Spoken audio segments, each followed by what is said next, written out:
ಎಲ್ಲರಿಗೂ ನಮಸ್ಕಾರ. ನಾನು ನಿಮ್ಮ ನಾಗರಾಜರಾವ್ ಮಾತನಾಡ್ತಾ ಇದ್ದೀನಿ. ನಳಿನಿ ಗೋಪಾಲ್ ಕೃಷ್ಣರಾವ್ ಚಾನಲ್ಗೆ ಎಲ್ಲರಿಗೂ ಸ್ವಾಗತ.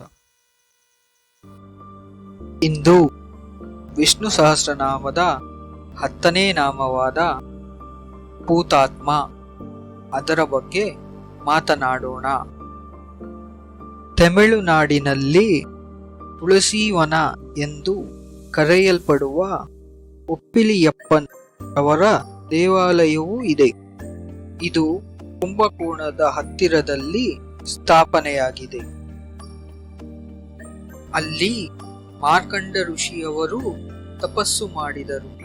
ಅದಕ್ಕೆ ಪ್ರತಿಫಲವಾಗಿ ಮಹಾಲಕ್ಷ್ಮಿಯೇ ಭೂದೇವಿ ಎನ್ನುವ ನಾಮದಲ್ಲಿ ಜನಿಸಿದರು. ಭೂದೇವಿಗೆ ತಕ್ಕ ಗಂಡನ್ನು ಹುಡುಕುತ್ತಿದ್ದರು ಅವರ ತಂದೆಯವರು. ಆಗ ಒಂದು ದಿನ ವಯಸ್ಸಾದ ಒಬ್ಬ ವ್ಯಕ್ತಿ ಅವರ ಆಶ್ರಮಕ್ಕೆ ಬಂದರು. ಅವರನ್ನು ಒಳಬರ ಮಾಡಿಕೊಂಡು ಅವರಿಗೆ ಮಾಡಬೇಕಾದ ಎಲ್ಲಾ ಸತ್ಕಾರಗಳನ್ನೆಲ್ಲ ಮಾಡಿ ಮಾತನಾಡುತ್ತಿದ್ದಾಗ ಹೀಗೆ ಹೇಳಿದರು: ನನ್ನ ಮಗಳಿಗೆ ಒಂದು ಗಂಡನ್ನು ಹುಡುಕುತ್ತಿದ್ದೇನೆ. ಎಷ್ಟೇ ಹುಡುಕಿದರೂ ಸಿಗಲಿಲ್ಲ. ನಿಮಗೆ ಯಾರಾದರೂ ಪರಿಚಯವಿದ್ದಾರೆ ಹೇಳುವಿರಾ ಎಂದು ಕೇಳಿದರು. ಆಗ ಆ ವಯಸ್ಸಾದವರು ಹೇಳಿದರಂತೆ, ನಾನಿರುವಾಗ ನಿಮಗೇಕೆ ಚಿಂತೆ? ಆಗ ಮಾರ್ಕಂಡೇಯರು ಕೇಳಿದರಂತೆ, ನಿಮಗೆ ಮಗನೇನಾದರೂ ಉಂಟೇ? ಇದ್ದರೆ ಹೇಳಿ, ಮಾತನಾಡಿ ಮುಗಿಸೋಣ ಎಂದು ಕೇಳಿದರು. ಆಗ ಅವರು ಕೋಪಿಸಿಕೊಂಡರಂತೆ, ಏನಪ್ಪಾ, ನನ್ನ ಮೊಮ್ಮಗನಿದ್ದಾಗ ನಿನಗೇನು ತೊಂದರೆ ಎಂದು ಹೇಳಿದೆನಾ? ನಾನು ಹೇಳಿದ್ದು ನಾನಿದ್ದಾಗ ನಿನಗೇನು ತೊಂದರೆ ಎಂದು. ನನಗೆ ಇನ್ನೂ ಮದುವೆಯಾಗಿಲ್ಲ. ನಾನು ನಿನ್ನ ಮಗಳನ್ನು ಮದುವೆಯಾಗಿ ಮಕ್ಕಳು ಮರಿಮಕ್ಕಳು ಎಲ್ಲರಿಗೂ ಜನ್ಮ ನೀಡಬೇಕು ಎಂದು ಹೇಳಿದರು.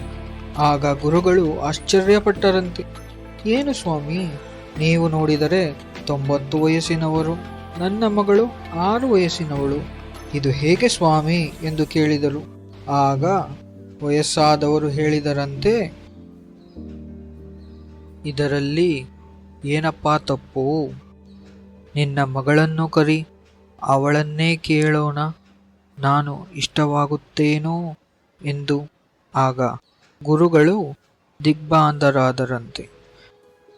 ಇವರು ನೋಡಿದರೆ ಯಾವುದೋ ದೊಡ್ಡ ಋಷಿಗಳಂತೆ ಇರುವರು. ಸುಮ್ಮನೆ ನಾವು ಬೇಡವೆಂದು ಹೇಳಿ ಅವರು ನಮಗೆ ಏನಾದರೂ ಶಾಪ ಕೊಟ್ಟು ಬಿಟ್ಟರೆ ತೊಂದರೆಯಾಗುತ್ತದೆ.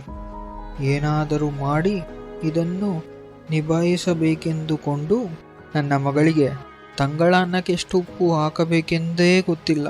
ಏಕೆಂದರೆ ಹಳೆಯ ಅನ್ನಕ್ಕೆ ಎಷ್ಟೇ ಉಪ್ಪು ಹಾಕಿದರೂ ತಡೆಯುತ್ತದೆ. ಆದರೆ ಬೇರೆ ಆಹಾರಕ್ಕೆ ಹಾಕಬೇಕೆಂದರೆ ಅಳತೆ ಬೇಕು. ನೀವು ಮದುವೆ ಮಾಡಿಕೊಳ್ಳುವುದೇ ಆಹಾರಕ್ಕಾಗಿ. ನಿಮಗೆ ಅವಳಿಂದ ಬೇರೊಂದೂ ಉಪಯೋಗವಿಲ್ಲ. ಹಾಗಿರುವಾಗ, ಅಡುಗೆನೇ ಮಾಡುವುದಕ್ಕೆ ಬರದಿರುವಾಗ ಅವಳನ್ನು ಕರೆದುಕೊಂಡು ಹೋಗಿ ನೀವೇನು ಮಾಡುವಿರಿ? ಅವಳಿಗೆ ಉಪ್ಪು ಹಾಕುವುದಕ್ಕೇ ಗೊತ್ತಿಲ್ಲ. ಆವಾಗ ಅವರು ಹೀಗೆ ಉತ್ತರ ನೀಡಿದರು: ಹಾಗಿದ್ದರೆ ನನಗೆ ಪರವಾಗಿಲ್ಲ, ಏಕೆಂದರೆ ನೀವು ಉಪ್ಪು ತಿನ್ನಬೇಡಿ ಎಂದು ವೈದ್ಯರೇ ಹೇಳಿದ್ದಾರೆ. ನಾನು ನಿನ್ನ ಮಗಳನ್ನೇ ಮದುವೆಯಾಗುವೆ ಎಂದು ಹೇಳಿದರು. ಆಗ ಬೇರೆ ದಾರಿ ಕಾಣದೆ ಮಾರ್ಕಂಡೇಯ ಋಷಿಮುನಿಗಳು ಅವರ ಮಗಳನ್ನು ಕರೆಸಿದರಂತೆ. ಅವರು ಹೇಳಿದರಂತೆ, ನೋಡಮ್ಮ, ಆ ವಯಸ್ಸಾದ ವ್ಯಕ್ತಿಯು ನಿನ್ನನ್ನು ಮದುವೆಯಾಗಬೇಕೆಂದು ಹೇಳುತ್ತಿದ್ದಾರೆ. ಇಷ್ಟವಾಗಿದೆಯೇ ಎಂದು ಹೇಳು ಎಂದು ಕೇಳಿದರು. ಆಗ ಭೂದೇವಿ ಹೇಳಿದಳಂತೆ, ಯಾಕೆ ತಂದೆ, ನಿಮಗೇನು ಕಣ್ಣು ಮಂಜಾಯಿತೆ ಎಂದಳು. ಯಾಕಮ್ಮ ಹಾಗೆ ಹೇಳುವೆ ಎಂದು ಕೇಳಿದಾಗ ಅವಳು ಹೇಳಿದಳಂತೆ, ಮತ್ತೇನು ತಂದೆ, ಸುಂದರವಾದ ಯುವಕನು ಕೂತಿರುವಾಗ ಮುದುಕನೆಂದು ಹೇಳುವಿರಲ್ಲ ಎಂದು ಹೇಳಿದಳು. ಆಶ್ಚರ್ಯದಿಂದ ಗುರುಗಳು ಹಿಂದೆ ತಿರುಗಿ ನೋಡಿದರು.